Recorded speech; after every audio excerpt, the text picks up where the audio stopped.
যদি সন্ধ্যাবেলা হঠাৎ করেই খুব শর্মা খেতে ইচ্ছা করে, তখন ঘরে বসেই বানিয়ে ফেলবেন গরিবের শর্মা।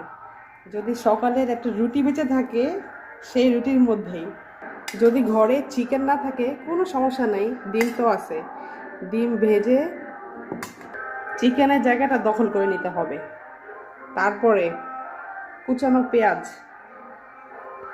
তারপরে কুচানো টমেটো, তারপরে কুচানো কাঁচামরিচ, তারপরে কুচানো গাজর, অনেক খানিকটা দিয়ে দিবেন। নিজের মন মতো করে খুব কেচাপ দিয়ে দিবেন, ঘরে তো।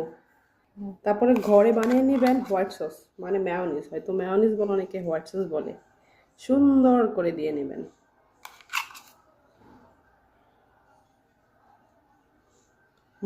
মনে যা চায় করে রোল করে নেবেন।